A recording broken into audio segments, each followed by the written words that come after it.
It is Wednesday, May the 13th. This is The Breakdown. I'm your host, David Canellis. We've got a few quick stories for you this morning to get you ready for the hump day ahead. We have clarity is finally headed to Markup in Congress, which means they're going to debate it. They're going to amend it. They're going to push it forward, hopefully. We're going to find out. We're going to look into the latest on that. We're also looking at the Kingdom of Bhutan, their sovereign fund, Druk Holdings, offloading their Bitcoin seemingly endlessly right now. We're going to take a look at the numbers and see how those sales stack up against other selling miners and against strategies, upward momentum. We're also going to be looking at on-chain Pokémon cards, hella bullish. NFTs might not be back, but phygital cards, real-world collectibles. You've heard of real-world assets. Now it's real-world collectibles. They're popping off. We're going to take a close look at what's going on over there. So, without further ado, this is The Breakdown. Let's get to it. This episode is brought to you by Nexo. Step into a new era of digital wealth. Earn interest on your digital assets, borrow against them without selling, and trade all in one platform. Get started at nexo.com/breakdown. Nothing said on The Breakdown is a recommendation to buy or sell securities or tokens. This podcast is for informational purposes only, and any views expressed by anyone on the show are opinions, not financial advice. Hosts and guests may hold positions in the company's funds or projects discussed. Okay, so first up, let's take a close look at what Bhutan is doing, because Bhutan, it was big news when a sovereign kingdom like Bhutan started mining Bitcoin a few years ago, and it wasn't just Bitcoin that they were doing. They also were involved in deposits to Celsius. They're also Ethereum validators. They get validator rewards for what they do on Ethereum, and they've also done some other stuff on other chains too.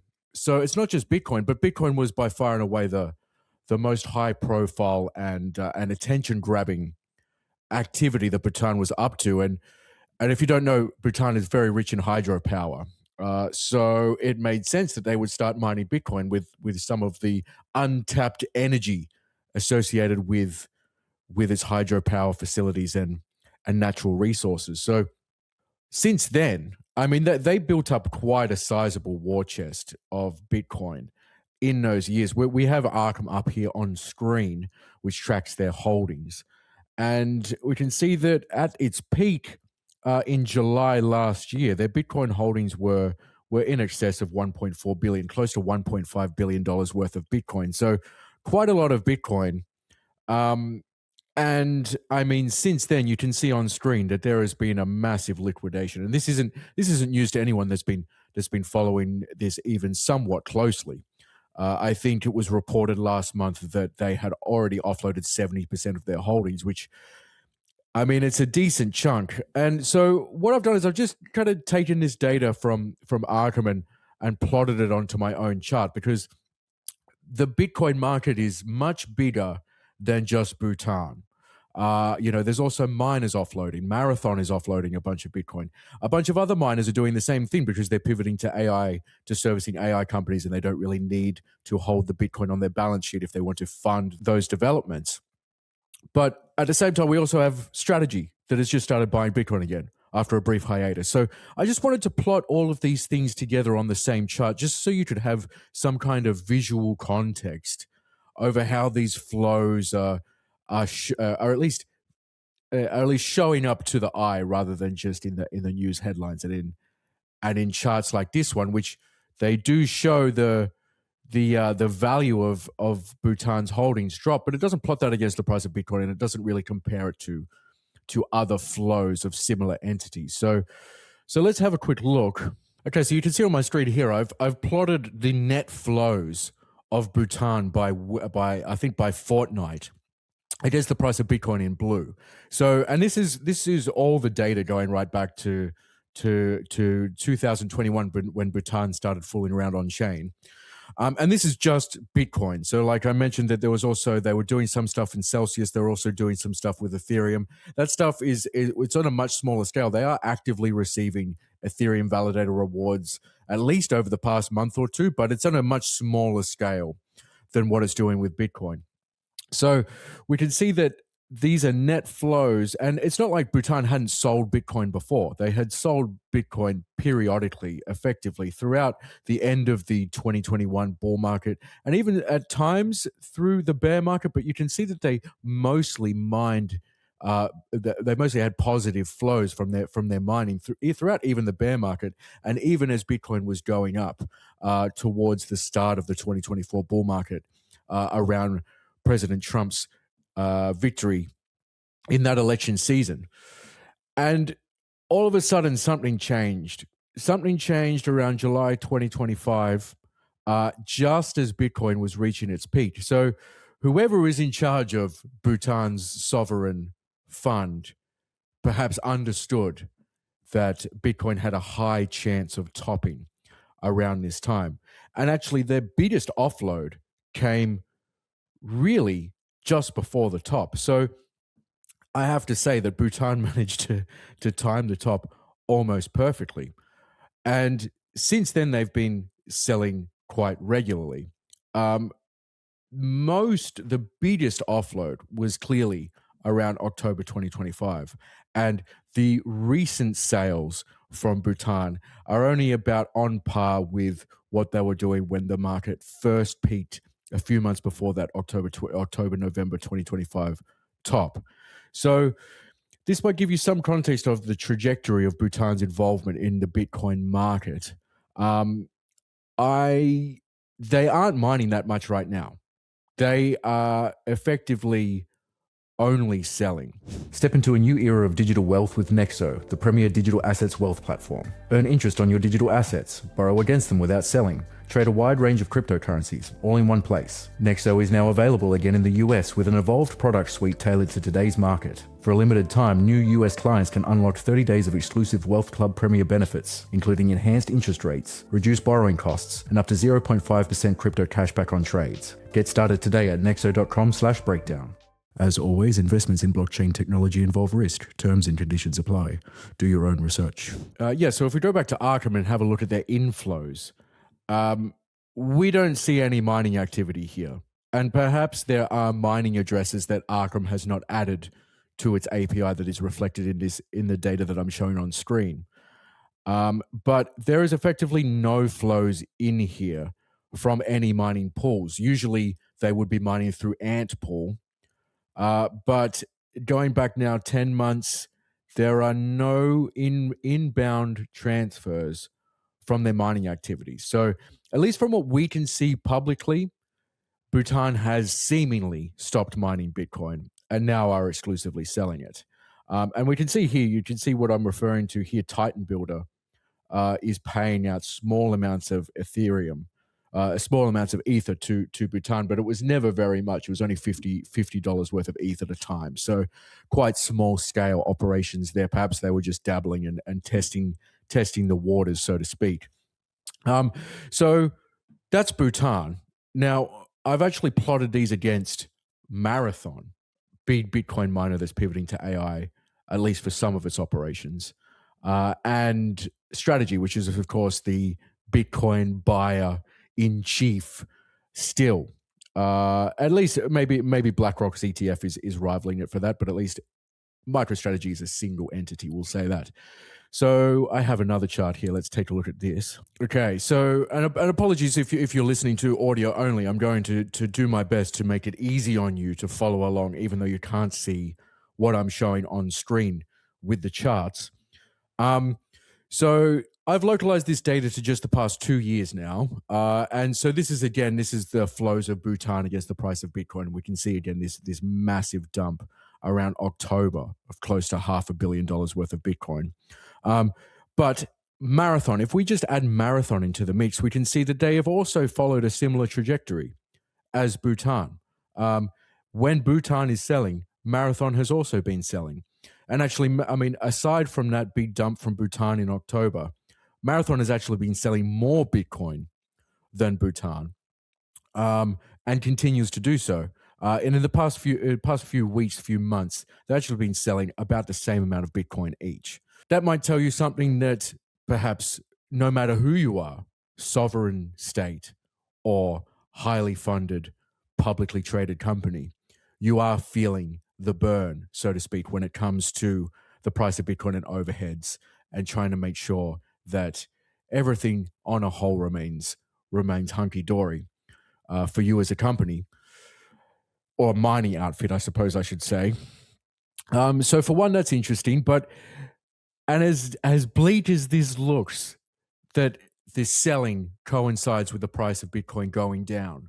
And it might be easy to think that perhaps that Bhutan or Marathon or whatever other miner are actually keeping the price of Bitcoin down. And only if these types of entities stop selling would we see Bitcoin head back to 100K. I'm just going to add MicroStrategy flows into the mix on this chart and just see what happens to these outflows. Boom. You can see that whatever MicroStrategy is doing vastly outweighs the dumps from Bhutan and Marathon. And I would even hedge a bet that if we cumulatively put all of the publicly traded mining net flows together, they would still not outweigh what strategy is buying. So, you know, you might see headlines all the time. This miner sells Bitcoin. Bhutan has dumped all its Bitcoin. Mining isn't profitable anymore. The market is shifting away from a reliance on miners only. I've said it before. I said it, I think, only on Monday or maybe even last week. The Bitcoin market is so vastly diversified, especially considering ETFs. If I put ETFs into this mix as well, I would say we would not even be able to see the net outflows from Bhutan and Marathon anymore. So this will give you some kind of indication of how close attention that you need to pay to the doomer headlines that say Bitcoin miners are dumping their Bitcoin and this is bad for the price of Bitcoin. What we should be looking at is, are ETFs buying? Is MicroStrategy still buying? And on both those accounts, it does seem to be the case. If we want some context on that, we can jump into the Blockworks research platform, because we do have a handy crypto ETFs tab here. And let's just go only to the Bitcoin tab and let's have a look at net flows. We'll set it to weekly. How about that? We set Bitcoin ETF net flows to weekly. We can see that we have just recorded what seems to be the best inflows week on record since January. So ETFs are buying. And I'm sure that it isn't just strategy that's buying either. I'm sure there are other digital asset treasury companies that are ready to buy as well. So that'll give you some context. Now, in terms of Bhutan, so I ran these numbers very quickly based on the full history of Bhutan's operations on the Bitcoin network. But what I found cool is that I actually took a look at the dollar value of the Bitcoin that flowed into Bhutan's wallets based on the time of the transaction. So the value of the Bitcoin that Bhutan mined, and compared that to how the value of the Bitcoin when they sold it, to see how much money US dollar wise Bhutan was able to generate from its mining activities at the end of the day. So they've mined Bitcoin and then they've sold Bitcoin. Did they make a profit on that? A quote unquote profit? And of course, we don't know how much it cost to run their mining operation. So there is overheads, of course, in this, but at least from a raw dollar amount, it seems that the value of the Bitcoin that Bhutan sold, the value of the Bitcoin that they sold, is actually $467 million more than the value of that Bitcoin when it was mined. So potentially almost $500 million Bhutan made in at least revenue from selling its Bitcoin, we'll say that. So big ups to Bhutan. Hopefully they put that money to good use if those numbers are indeed close to reality and it didn't cost almost $500 million to start mining Bitcoin with hydropower in Bhutan, but somehow I doubt that. Okay, what have we got next? All right, so we seem to be getting closer to closure on Clarity. Clarity is set for markup tomorrow, Thursday, May the 14th, which if you're not familiar with how Congress works and how bills work through Congress, markup essentially means that we are headed for the final stage of debates, is my understanding. And I just want to put a word of caution that if you've been following Clarity and even the Genius Act, then you'll know that the specific language that are in these bills gets debated constantly, and it gets changed all the time. So I'm not too sure the utility in really unpacking step by step every single change that is going into these bills, because as far as we know, tomorrow they might be amended, they might be debated, they might be changed, and we're going to end up with a different Clarity Act altogether after this next round of deliberations.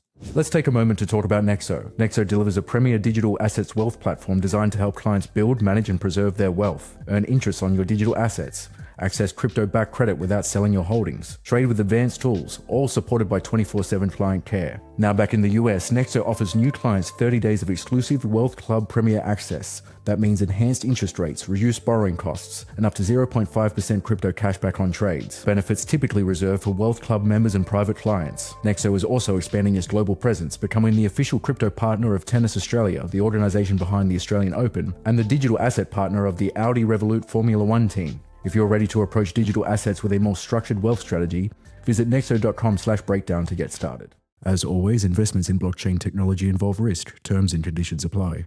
Do your own research. But in any case, we have this tweet here from Gabriel Shapiro. I don't want to say Twitter crypto lawyer, but crypto lawyer that tweets a lot. He is saying that US Congress is officially more cypherpunk than most of you on here. He says the new Clarity Act is much better than ever on respecting decentralization, loosely speaking, and gets rid of the "we didn't promise anything, so now we're unregulated" loophole many of us were worried about. He's making the case that there is a more specific definition for decentralization in the new language. And he says that corpo chains will struggle to meet this standard. This doesn't mean that they're illegal, but it will mean sales of the token by insiders, etc., are much more regulated and much more disclosure is required. L2s will have to make sure their security councils are quite narrowly scoped. And he has some, I believe it's ChatGPT or Claude output here. So personally, I would take it with a little bit of a grain of salt. But his framing is that the language in the Clarity Act, as it is going to mark up tomorrow, says that there are triggers that says something is not decentralized. And one of them is that a person or group under common control or acting in concert can control or materially alter functionality, operation, or consensus agreement rules. So if one person or group that is controlled by one entity or one person can make changes to the code base or the consensus rules at all, then it's probably centralized. And it demands certain rules when it comes to token sales and registration and disclosure. And there is, at least in the current language, there is like a safe harbor that gives teams a few years in order to decentralize. So all of this is quite fluid, so to speak. There are guardrails in order to launch a chain that is centralized, because we all know even Bitcoin, when it launched, was really centralized. Now it's not. Same goes for a bunch of other chains too. What's curious is the third one here is that, and this makes the most amount of sense, is that if the chain is not censorship resistant, then it's probably not decentralized. A person or group under common control can restrict, censor, or prohibit protocol use or system-based user activity. And I mean, all this sounds really good. I'm hoping that in practice that it can actually be figured out, because I'm not the first person to point this out, but we have never, ever had an exact definition of what decentralized actually means. The SEC used to say stuff like sufficiently decentralized and stuff like that, but we still don't even know what that means. And at least it seems from the outset that the Clarity Act is trying to give some definitions for what that means with these three non-decentralized triggers here that Gabriel Shapiro is sharing. So that's all well and good. As someone points out in the thread, that there are probably maybe 10 or 20 chains, networks, protocols that would actually not set off any of those triggers. So in terms of how many protocols and chains are sufficiently decentralized, maybe it is only a couple of dozen.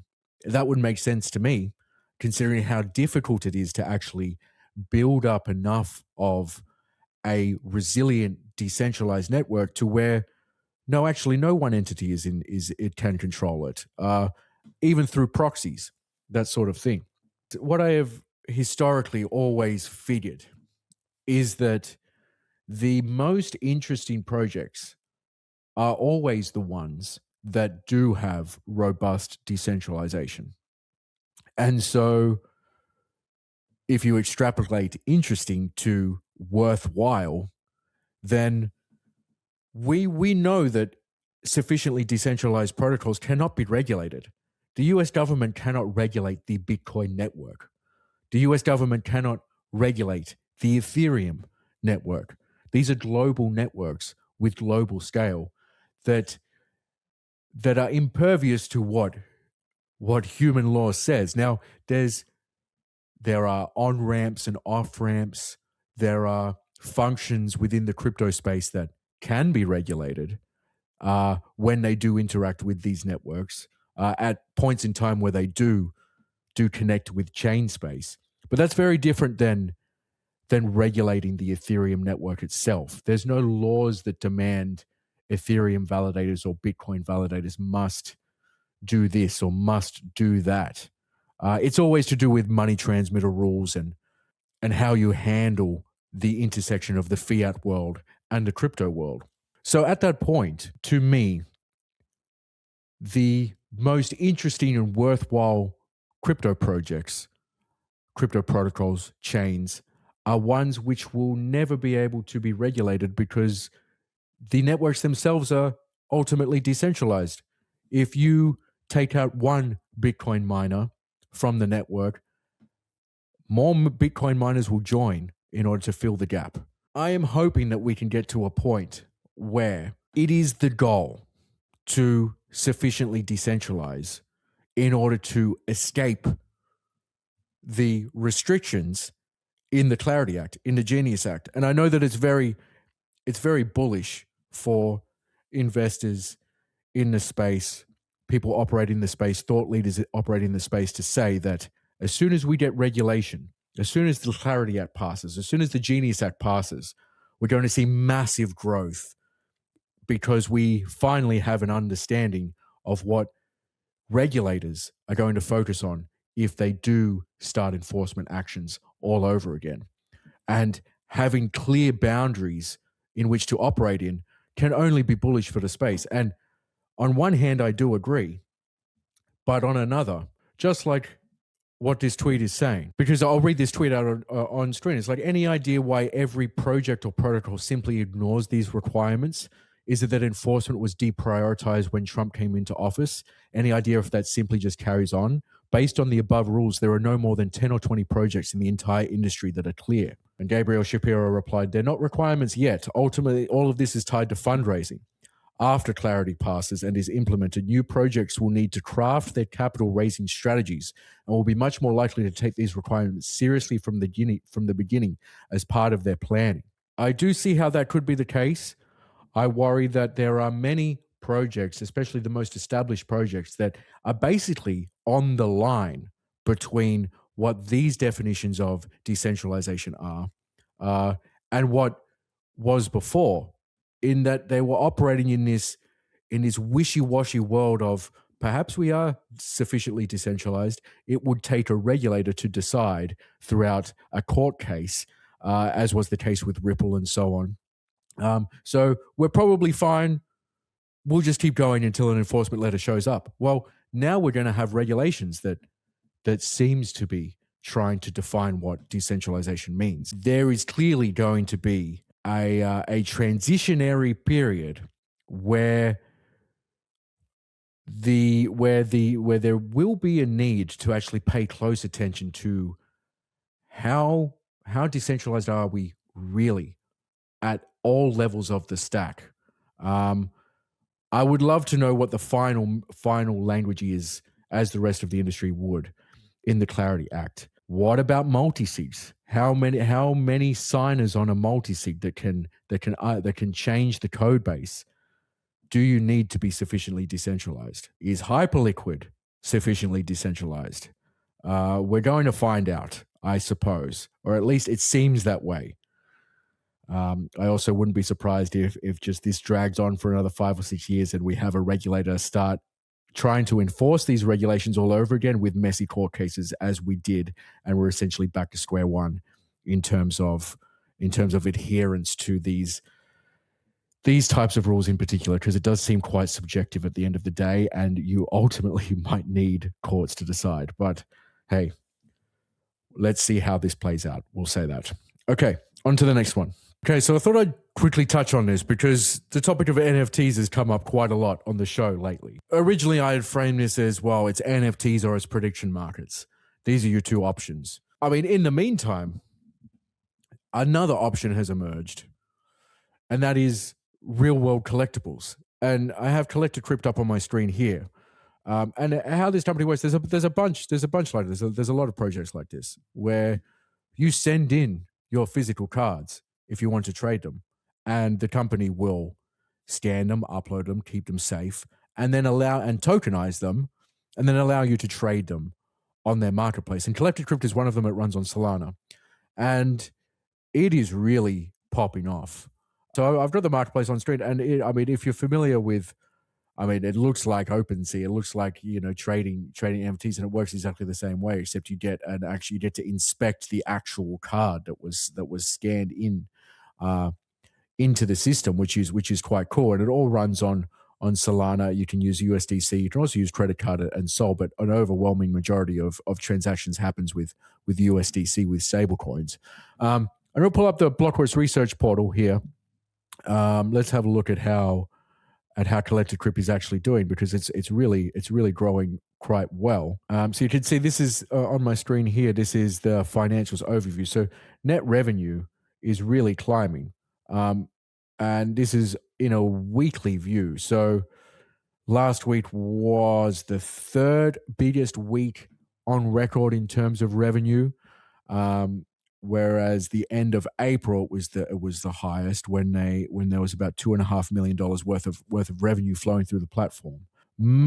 About 60% of that seems to be gross profit. So Collected Crypt doing very well. And if we look at users, let's see how many users that the platform actually have. And yeah, so every day, it is a small crowd that is operating on the platform, but they do seem to be very highly engaged. We've got about 350, sometimes 400, 500 active addresses using Collected Crypt. And it's not just a marketplace. They also have a gacha system, which is essentially like a digital vending machine that spits out Pokemon cards and you open them. So there is a little bit of a gambling loot box element to the platform, but I suppose that's perfectly fine. So it might not be NFTs that are coming back just yet, but it is clearly on-chain digital collectibles are having a moment.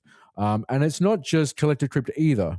Over on June, if I pull up a June dashboard, and this dashboard is from ZK Ape, we can see that Collected Crypt isn't even the biggest platform in terms of revenue. Yeah, the biggest seems to be Courtyard, which actually runs on Polygon. But the trend is still the same. Courtyard the revenue is literally going up and to the right. There's also Emporium, Fidgetals, and Collected Crypt, at least on this dashboard. So all things looking positive for the on-chain digital collectibles part of crypto. Bigger growth than anything that's happening in NFTs, that is for sure. But what I will say is that all this is well and good. It's really cool that these platforms are popping off, because what it says to me is that this is servicing a crowd that might not be crypto native. When you look at the discourse around these platforms, it is not within crypto circles that a lot of the discussion is actually happening. It is in Pokemon circles. It is in trading card game circles that there are these marketplaces where you can trade your cards. And so that is a really great entryway in for people outside the crypto space to understand the utility of crypto rails and how cool stable coins are for peer-to-peer trading and all of that sort of stuff. What I would like to see is that these platforms are actually pumping the price of the Pokemon cards themselves. And it's very difficult to get this specific data because there's so many different Pokemon card selections, and Courtyard also it is just Pokemon cards. There's also like sport trading cards. They also do watches and stuff like that too. So any real world collectibles, essentially, you can tokenize. But I mean, the closest that I could get is Pokedata. There's a few other websites like this too. I'm showing it now on screen. So if we have the case where we have these trading card game platforms that are popping off, more cards being traded, more revenue is flowing through the platforms, lots of trades, lots of USDC. Is that actually positively affecting the price of the actual cards themselves? So I mean, let's take a look at some.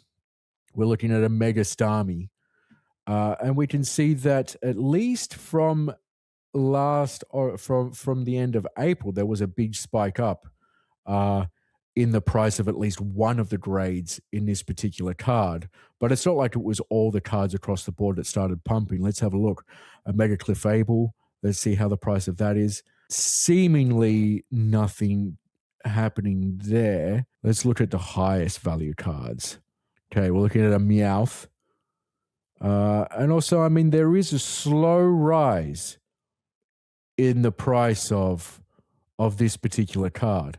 So hopefully, what it would be really cool to see, I really like that these platforms are making money, and I like that people are using the platforms.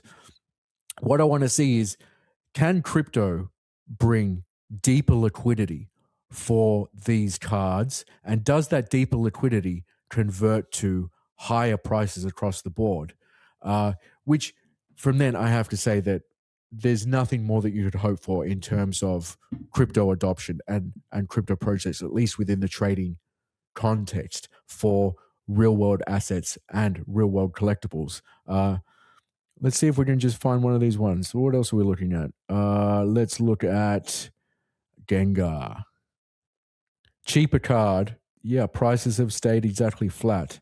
So TBD on the impact of the rise in on-chain digital collectible trading and its impact on the asset prices itself. But in the meantime, there is clearly a lot of interest in this particular side of crypto. So if I was to make a bet, I would say that only emboldens the case that we might be headed for NFT season 2.